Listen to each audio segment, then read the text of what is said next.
குயிக்காக டேஸ்டியாக ஒரு போண்டா எப்படி செய்யலான்னு பார்க்கலாம் வாங்க. இந்த போண்டா செய்கிறதுக்கு நான் 2 காஞ்சி போன தோசை எடுத்திருக்கேன். ஆமாங்க, இந்த தோசை காஞ்சி போயிருக்கு, அதனால தான் அப்படி சொன்னேன்.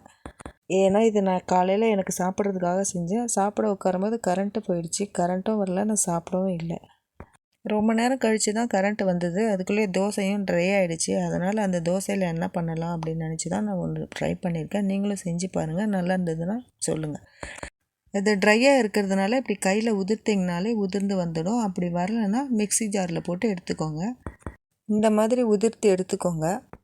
2 ஸ்பூன் கடலை மாவு, 1 ஸ்பூன் கொத்தமல்லி கருவேப்பிலை பொடியாக நறுக்குனது, 1 இன்ச் இஞ்சி, 1 பச்சை மிளகாய் எல்லாம் பொடியாக நறுக்கி சேர்த்துக்கோங்க. 1 பிஞ்ச் பெருங்காயம் போட்டுக்கோங்க. உப்பு போட வேண்டாம், ஏன்னா தோசையில் உப்பு சேர்த்துருப்போம் நாம். 2 ஸ்பூன் அளவு தண்ணி தெளித்து இந்த மாதிரி உருண்டைகளாக பிடிச்சி வச்சுக்கோங்க.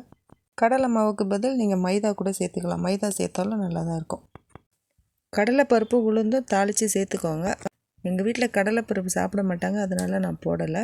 பேட்டருக்கு மாவு எடுத்துக்கலாம். 3 ஸ்பூன் கடலை மாவு, 1 ஸ்பூன் அரிசி மாவு, 1/4 ஸ்பூன் மிளகாத்தூள் எடுத்துக்கோங்க.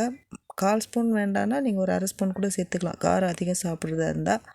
1 பிஞ்ச் பெருங்காயம், தேவையான அளவு உப்பு சேர்த்து பஜ்ஜி மாவு பதத்துக்கு கலந்துக்கோங்க. உங்களுக்கு கலர் வேணும்னா நீங்கள் சேர்த்துக்கோங்க. நான் கலர் சேர்க்கலை இதில். நீங்கள் இதுக்கு பதில் கடையில் வைக்கிற பஜ்ஜி மாவும் வாங்கி கலந்து வச்சுக்கலாம்.